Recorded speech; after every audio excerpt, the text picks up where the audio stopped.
karunia. Tuhan luar biasa, amin. Biarlah dalam setiap ibadah kita tidak hanya datang sebagai formalitas, kita tidak datang hanya secara ritual. Karena saya percaya bahwa ibadahnya kita kepada Tuhan itu sebenarnya adalah ibadah yang hidup. Kita tidak menyembah Allah yang mati, kita tidak menyembah Allah dalam bentuk patung, tetapi kita menyembah Allah yang hidup, saudara-saudara. Jadi kita mau belajar menyenangkan hati Dia, sebab ada banyak hal yang bisa dilakukan oleh Tuhan, tapi ada satu yang tidak bisa dilakukan oleh Tuhan, yaitu menyembah dirinya sendiri. Allah itu memberikan kesempatan kepada seluruh umatnya, termasuk kita malam hari ini, untuk menjadi penyembah-penyembah di dalam roh dan kebenaran. Kita mau menjadi penyembah yang benar. Sebab itu mari kita akan terus mengalir bersama dengan apa yang menjadi maunya Roh Kudus, saudara. Karena saya percaya apa yang barusan Tuhan ungkapkan lewat doa, lewat kata-kata nubuatan, kata-kata peneguhan, demikian juga ketika sebuah tantangan tadi diberikan, tidak harus menunggu sampai firman selesai. Saya percaya saudara yang sakit tadi sudah disembuhkan. Amin. Haleluya. Ya, tadi siang saya mengunjungi seorang pekerja di rumah sakit kulit. Dia katakan tadi sore jam 4 dia harus di endoskopi, dan saya katakan biasanya kalau ditemukan suatu penyakit setelah endoskopi selalu akan rawat inap dan terus ada perawatan selanjutnya. Tapi tadi siang saya katakan setelah endoskopi engkau akan dinyatakan pulang oleh dokter. Dan tadi sebelum kebaktian saya terima BBM dari suami pekerja ini mengatakan, puji Tuhan Om, sebentar lagi istri saya boleh pulang, katanya. Ya, puji Tuhan. Itu merupakan sebuah pernyataan bahwa Tuhan itu adalah Tuhan yang luar biasa dalam kehidupan kita. Amin. Dan malam hari ini saya rasa saya tidak akan panjang dengan kebenaran firman Tuhan, karena Tuhan barusan sudah menyampaikan isi hatinya kepada kita. Kita akan melihat dan kita akan membaca pada malam hari ini di dalam Injil Yohanes pasal 4. Injil Yohanes pasal 4 ayat 13 dan ayat yang ke-14. Injil Yohanes pasal 4. Injil Yohanes pasal 4 ayat 13 dan 14. Silakan.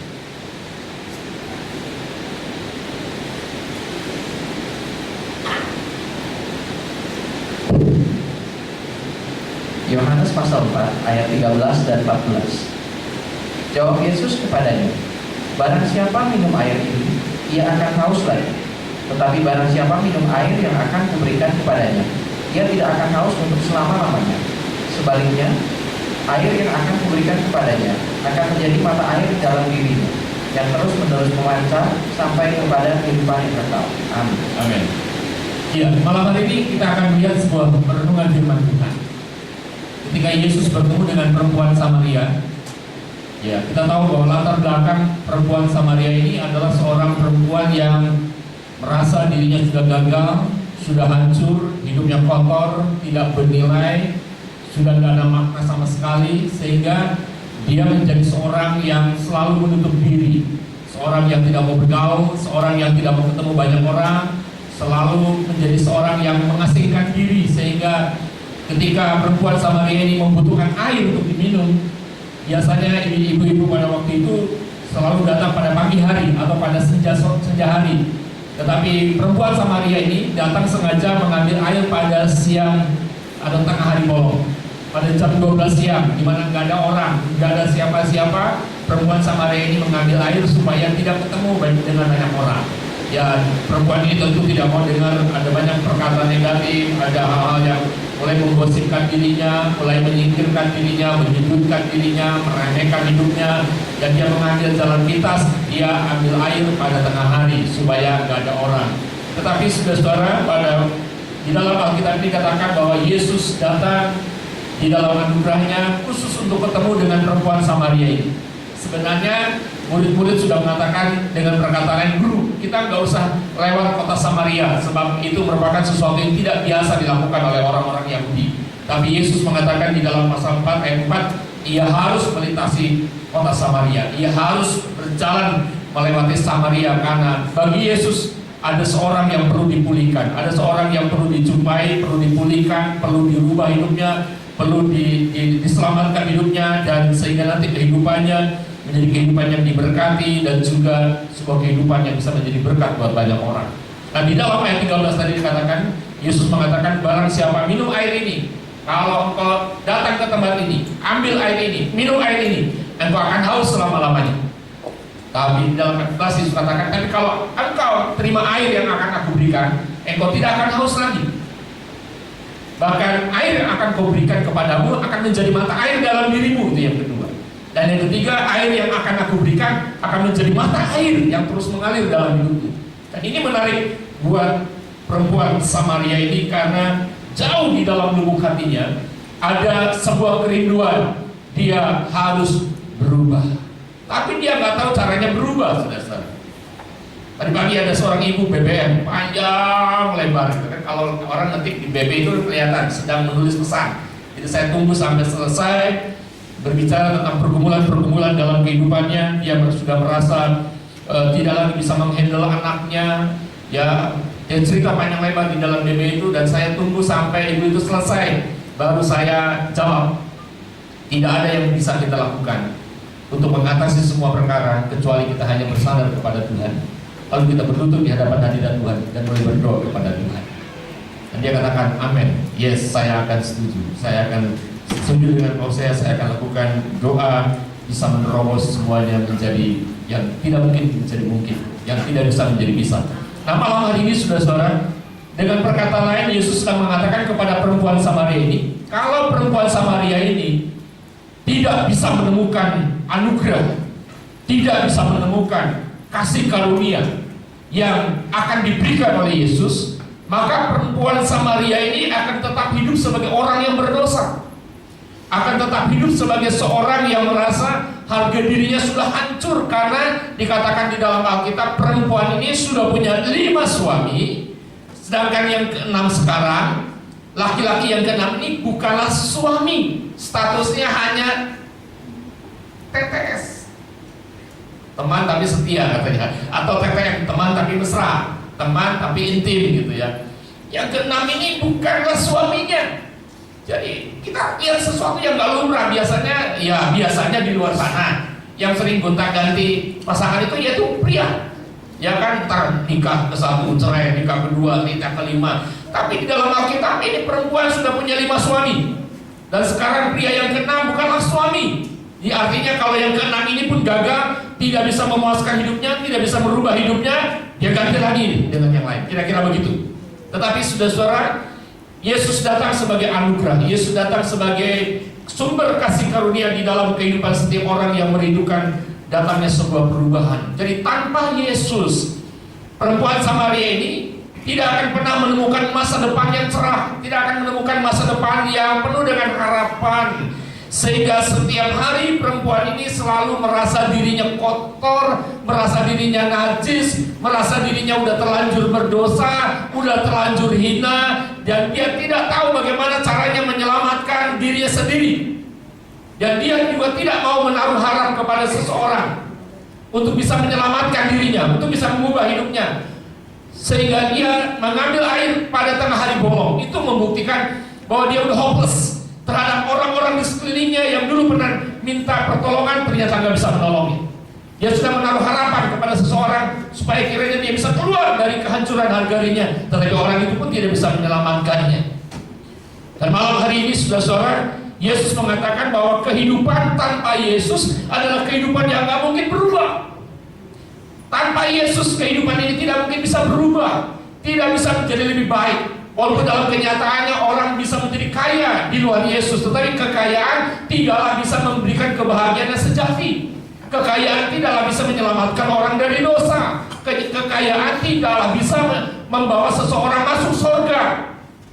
Keberhasilan, prestasi yang baik, kesuksesan, kekayaan, ketenaran, jabatan dan sebagainya tidak akan ada artinya apa-apa, saudara. Maka Yesus mengatakan barang siapa minum air ini, ia akan haus lagi. Jadi apapun yang ada di dalam dunia ini tidak akan pernah bisa menyelamatkan kita. Apapun yang ada di dalam dunia ini tidak akan bisa memuaskan kita, tidak akan pernah bisa membahagiakan kita, tidak akan pernah bisa membuat hidup seseorang menjadi tenang, tidak akan pernah bisa membuat seseorang punya harapan akan masa depan, adalah harapan masa depan yang penuh dengan harapan. penuh dengan kemenangan. Nggak bisa. Tetapi Yesus mengatakan, barang siapa minum air yang akan aku berikan kepadanya. Jadi Yesus punya sesuatu, saudara. Yesus punya air. Perempuan ini juga punya air.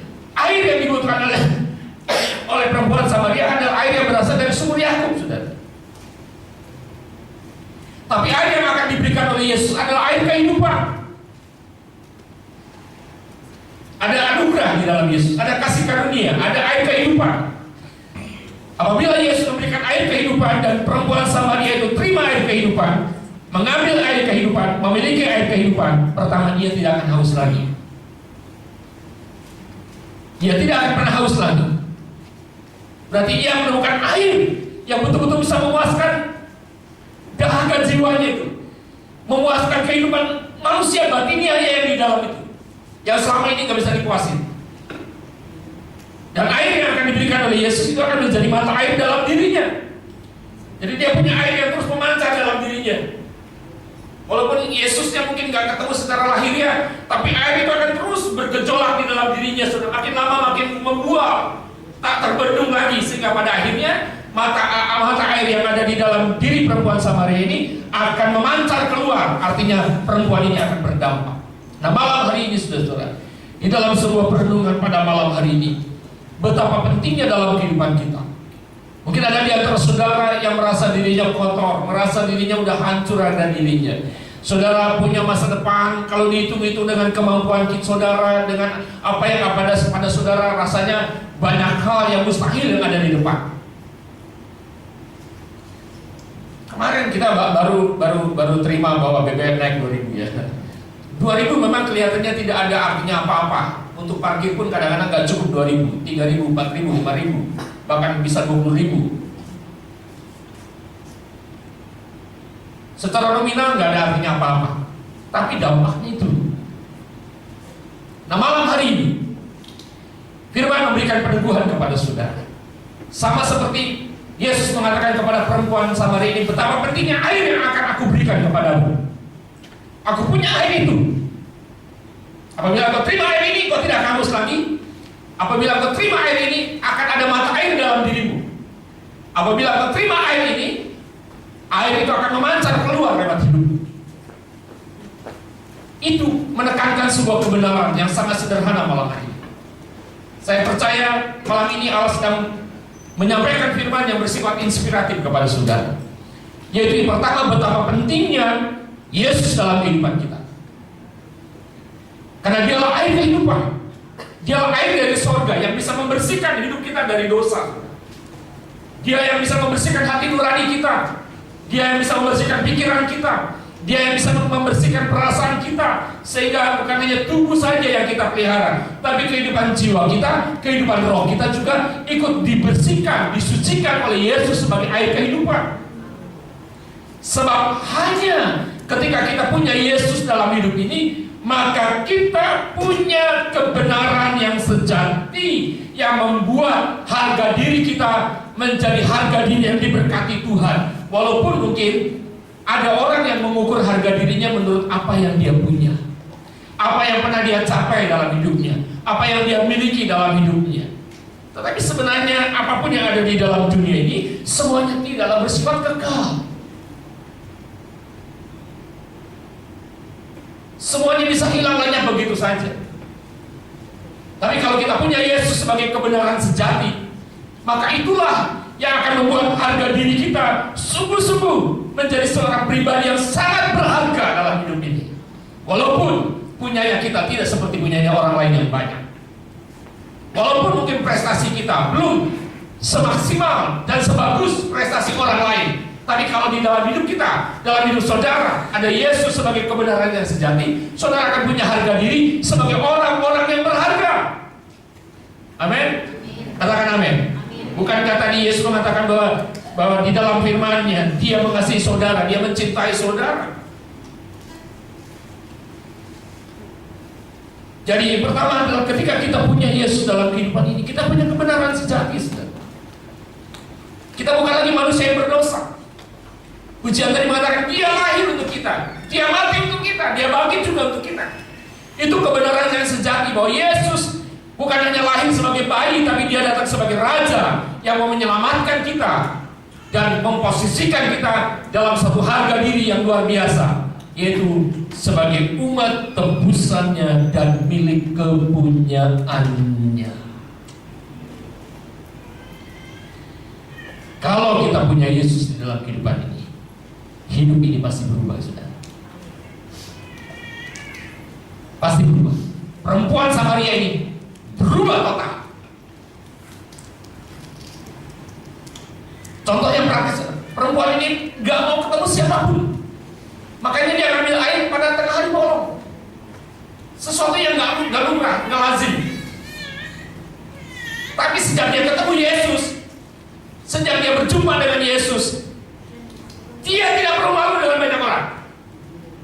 Dulu aku boleh berdosa, dulu aku pernah gagal, dulu harga diriku hancur, dulu aku berdosa karena pergaulanku salah, pergaulanku rusak, membuat aku hancur. Tapi itu dulu. Sekarang sesudah aku ketemu Yesus, hidupnya berubah. Maka dia berani ketemu dengan banyak orang. Bahkan orang-orang sekota Samaria dia jumpai. Jadi kalau dalam hidup saudara, Yesusnya semakin nyata, saudara semakin dekat dengan Yesus, saudara semakin intim dengan Yesus, hidupmu pasti berubah, saudara. Pasti berubah. Katakan pasti berubah. Pasti berubah. Iya. Pasti berubah. Bukan hanya fisik yang berubah, dari kiloannya 50 jadi 60 gitu ya. Dari tadinya 80 terus turun 5 kilo, jadi kelihatannya dulu langsung, sekarang langsing lagi gitu ya. Bukan perubahan-perubahan fisik saja yang bisa terjadi dalam kehidupan kita, saudara.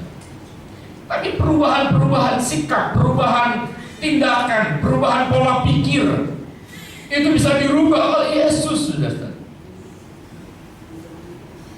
Perempuan Samaria ini berpikir kalau aku ganti suami, maka hidupku pasti berubah. Nyatanya dia udah punya 5 suami, yang ke-6 bukan lagi suaminya, tapi hidupnya gak berubah. Itu membuktikan ide apapun, kebenaran apapun yang ada di dalam dunia ini tidak akan pernah bisa berubah, kecuali Yesus saja. Oleh karena itu kita perlu bersyukur kalau hidup saudara sudah diselamatkan oleh Yesus. Saudara sudah percaya kepada Yesus. Saudara harus senantiasa punya satu kehidupan yang semakin hari semakin dekat. Perempuan Samaria ini gak mau jauh-jauh ketika dia tahu bahwa Yesus ini pria yang berbeda dengan pria-pria yang lain. Karena di dalam diri Yesus ada kebenaran. Ketika Yesus berbicara, ada yang menggetarkan keluar dari mulut Yesus, dan itu menggetarkan jiwa perempuan ini dan memancing keinginan tahunya yang makin besar. Siapa Yesus itu? Apa kebenaran yang akan diberikan oleh Yesus? Semakin dia terkait dengan Yesus, semakin dia terbuka dengan Yesus, semakin dia banyak dengar perkataan Yesus, hidupnya diubah. Oleh karena itu bagi saudara yang datang malam hari ini, mari kita akan tempatkan hidup saudara tetap ada dekat dengan Yesus. Karena barang siapa minum air ini, ia akan haus lagi. Tapi kalau aku berikan air kepada engkau, tidak akan haus lagi. Yesus punya sesuatu yang berbeda, saudara. Demikian juga bagi anak-anak remaja, orang-orang muda. Kalau engkau ingin berhasil, engkau ingin sukses, jangan engkau kejar suksesnya, jangan engkau kejar keberhasilannya. Kejar Tuhannya lebih dulu, saudara.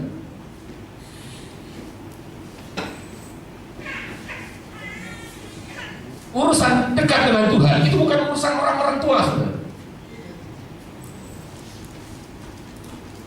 Saya katakan kepada pembina, kami baru tambah staf pastoral dan ditempatkan sebagai pembina di remaja. Saya katakan satu kerinduan saya adalah bawa mereka ke dalam doa pujian dan penyembahan, supaya kalau mereka dekat dengan Tuhan, mereka ngalami Tuhan, mereka akan menjadi orang-orang yang berhasil dan sukses di masa depan. Karena saya melihat urusan kedekatan dengan Tuhan bukan urusan orang tua yang bersangkut paut dengan masalah BBM naik 2000 itu dengan rentetannya yang panjang. Daud yang masih remaja, masih muda sekali, belum pernah berperang, belum punya pengalaman apa-apa, tapi dia bisa sukses mengalahkan Goliat. Dia bisa berhasil mengalahkan Goliat. Kenapa? Karena Daud punya pergaulan dengan Allah. Daud punya pergaulan yang dekat dengan Allah. Dan ini menjadi pesan bagi seluruh orang-orang muda dan remaja-remaja yang ada di dalam ruangan ini. Dengar engkau ya, anak-anak muda. Supaya kau tidak terjerumus ke dalam pergaulan yang salah. Supaya kau tidak jatuh dalam dosa, tidak terikat oleh dosa. Engkau harus membangun sebuah keakraban dengan Yesus. Karena Yesus punya air kehidupan yang bisa memuaskan kita. Kalau hati kita udah dipuaskan, kita nggak perlu cari kepuasan yang ada di dalam dunia, saudara. Dunia mau tawarin apapun, kepuasannya seperti apapun, kalau roh kita, jiwa kita sudah dipuaskan oleh Yesus, kita bisa berani menolak apa yang akan ditawarkan oleh dunia. Karena apa yang ada pada Yesus jauh lebih memuaskan kita. Oleh sebab itu, saudara-saudara, yang pertama adalah mari kita akan terus bangga dan bersyukur kalau di dalam hidup kita punya Yesus, karena Dialah air kehidupan. Dia Tuhan yang bisa mengubah kita. Dia bisa bukan saja memberkati kita, tapi Dia juga bisa membuat kita sukses dan berhasil. Tapi dalam hidup sehari-hari Dia akan selalu meneguhkan dan menguatkan langkah-langkah hidup kita. Yesus katakan lagi, aku punya air dan engkau tidak akan haus lagi. Tetapi air yang akan diberikan oleh Yesus itu akan menjadi mata air di dalam dirinya. Air yang diberikan oleh Yesus akan menjadi mata air di dalam hati perempuan itu. Kenapa perempuan itu tidak pernah puas dengan lima laki-laki yang sebelumnya? Karena masalahnya ada di hati, saudara. Kenapa dia gak mau berubah hidupnya? Masalahnya ada di hatinya. Kenapa dia malu mengambil air ketemu dengan banyak orang? Kan masalah hati. Kenapa dia gak berani berjumpa dengan banyak orang? Adalah karena masalah hatinya gak beres itu. Kalau hati kita gak pernah beres, bukan saja kita susah mengucap syukur, tapi kita juga akan susah mulai mengatakan, Bapak engkau sungguh baik. Kalau hati kita gak beres, susah untuk mengatakan Bapak engkau dahsyat. Orang yang hatinya nggak beres, yang hatinya belum disucikan oleh air kehidupan yang dari Yesus, dan di dalam hatinya sama sekali tidak ada mata air kehidupan, hatinya hanya akan penuh dengan keluhan, penuh dengan persungutan, penuh dengan pemberontakan, penuh dengan ejekan, penuh dengan kritikan, penuh dengan penghinaan, penuh dengan usaha dan tindakan untuk meremehkan orang lain. Jadi yang kedua, sebagai pesan firman Tuhan malam hari ini adalah betapa pentingnya di dalam hidup kita ada mata air kehidupan yang berasal dari Yesus. Yang pertama itu berbicara pentingnya peranan Roh Kudus di dalam kehidupan kita. Karena Dialah penolong yang sejati. Dia penolong yang agung. Dia penolong yang luar biasa. Dia bisa terlibat untuk urusan apapun sudah. Untuk urusan rumah tangga, urusan keluarga, urusan bisnis, urusan pekerjaan, termasuk urusan pendidikan pun bisa.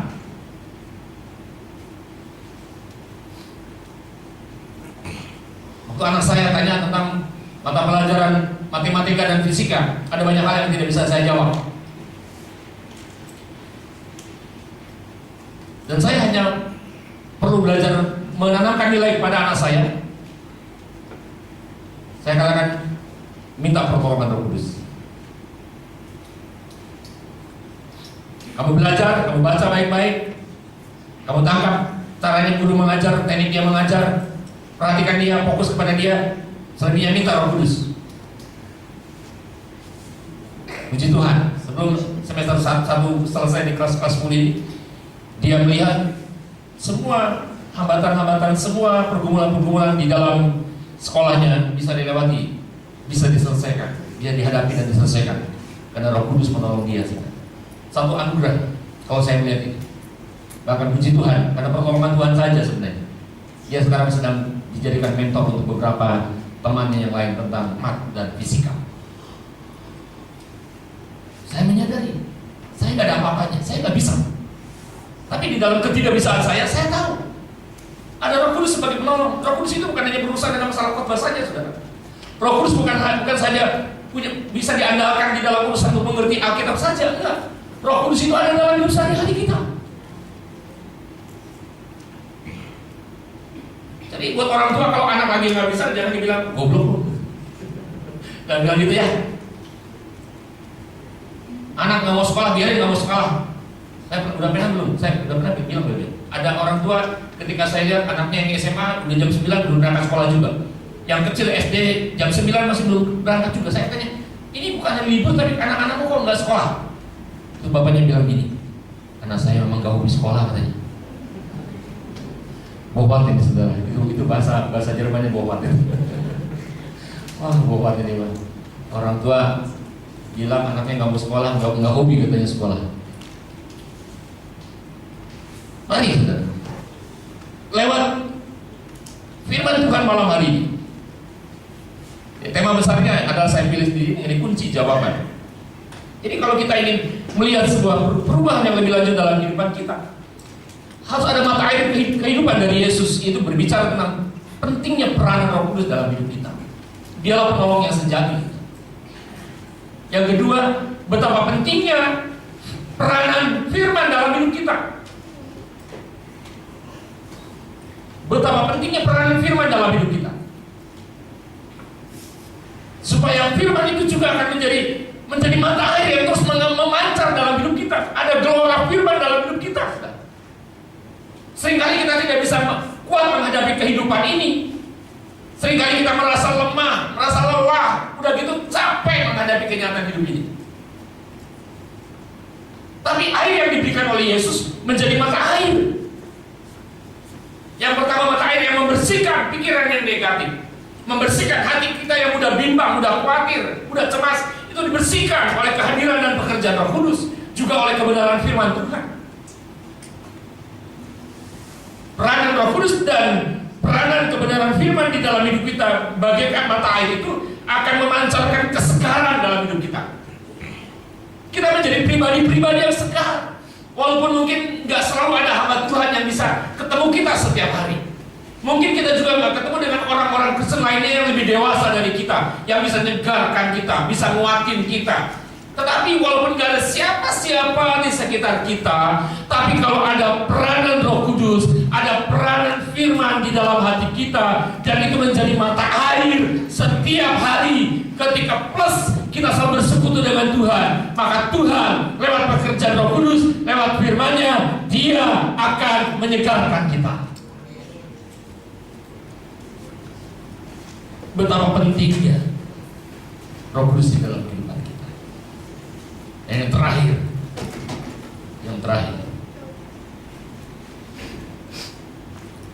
kalau kita sudah ketemu Yesus, kalau kita selalu intim dan dekat dengan Yesus, lalu ada peranan Roh Kudus dan peranan kebenaran firman di dalam hidup kita menjadi mata air, maka air tidak akan bermanfaat saja buat kita sendiri, tapi akan memancar, mengalir keluar selama-lamanya. Artinya apa saudara? Biarlah kebenaran ini mendorong saudara, mengingatkan saudara bahwa hidup di dalam Kristus bukan hanya untuk diri kita sendiri. Tuhan tidak menjadikan kita pribadi-pribadi yang egois, tapi hidup adalah berbicara tentang Tuhan, untuk Tuhan, bagi Tuhan. Saudara akan dilengkapi oleh kuasa dari Tuhan, sehingga bukan lagi saudara yang cari-cari jawaban. Lewat firman ini saudara sudah punya kunci jawaban. Ketika orang datang kepada saudara tentang persoalan-persoalan dalam hidupnya, saudara tidak perlu bingung kasih jawaban, sebab saudara punya kunci jawabannya. Artinya saudara bisa memberkati orang dengan doa-doa saudara. Saudara bisa menyegarkan orang lewat kata-kata saudara. Saudara bisa menguatkan ketika orang-orang lemah imannya, lemah pengharapannya, tidak berdaya dalam menghadapi kehidupan ini. Tapi kalau saudara punya kebenaran yang terus hidup dalam hati saudara, saudara punya sesuatu untuk dibagikan kepada mereka. Sehingga dengan perkataan lain, orang-orang lain itu akan diberkati lewat hidup saudara itu.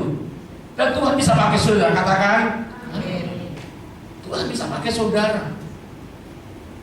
Jangan mengatakan saya kan bukan pengerja di gereja, saya kan belum ambil bagian apa-apa di gereja.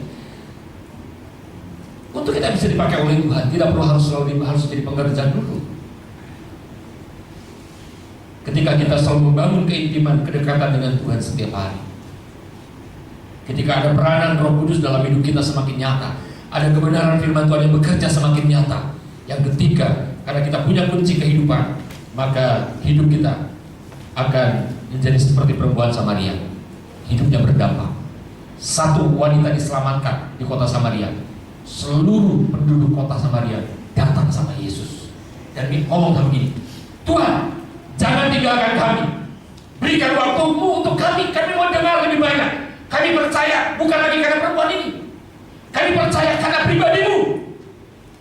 Dan Yesus tidak tinggalkan kota Samaria. Dia tinggal beberapa hari di kota Samaria, bukan lagi karena perempuan Samaria satu orang ini, tapi karena ada begitu banyak orang kota Samaria yang merindukan dia, merindukan firman-Nya. Yesus selalu menyediakan dirinya.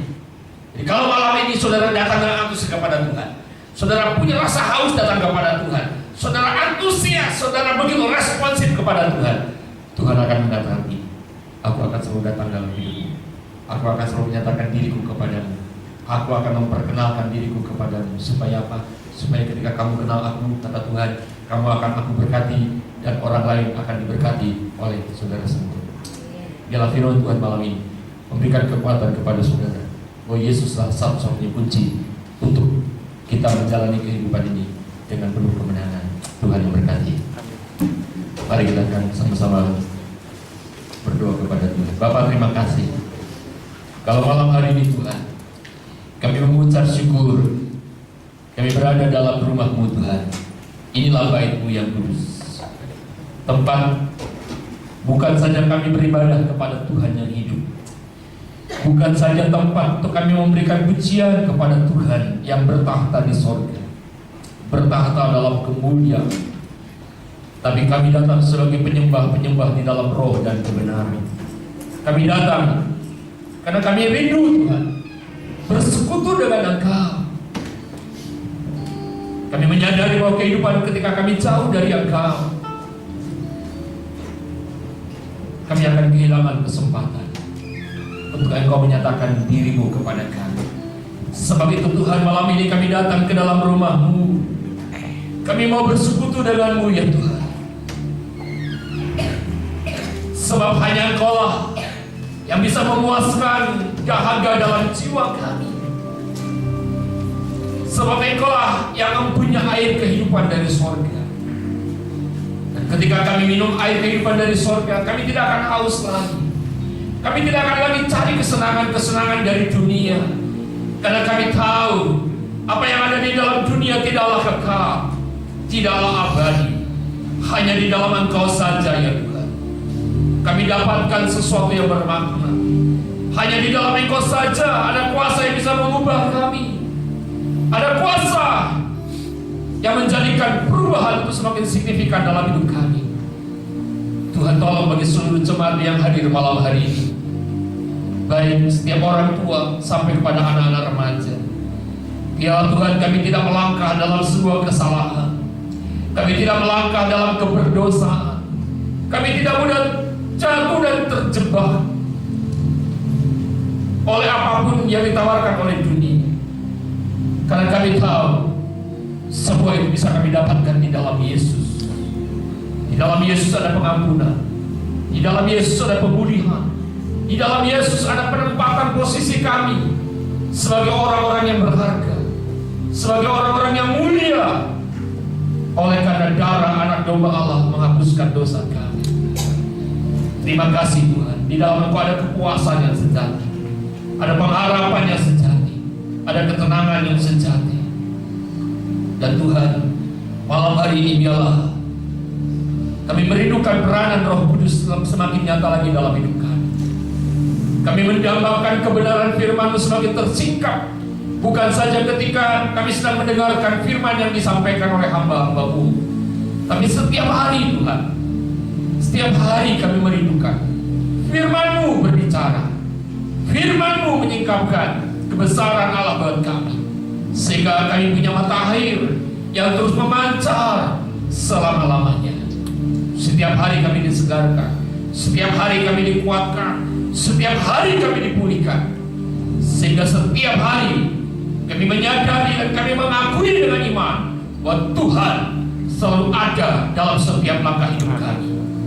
Tuhan, hamba berdoa buat seluruh jemaat di JFC ini Tuhan, mulai dari orang tua sampai anak-anak remaja, jadikan mereka berkat di luar gereja ini Allah, di tengah-tengah pergaulan, dalam hidup sehari-hari, dimanapun mereka berada. Jadikan mereka membawa terang, jadikan mereka membawa garam bagi dunia ini Allah, sehingga orang-orang bisa dirubah, orang-orang bisa kenal Tuhan lewat hidup mereka ini Allah. Tuhan, meteraikan setiap apa yang sudah kami dengarkan lewat firman, meteraikan setiap apa yang sudah kami dapatkan dalam penyembahan tadi ya Allah. Semua itu akan menjadi kekuatan dalam hidup kami. Kami akan terus berjalan dalam kesepian mengiring kepada Tuhan. Terima kasih Bapa. Sekali lagi berkati seluruh jemaat ini dalam setiap harinya. Mereka ada dalam pemeliharaan tangan Tuhan.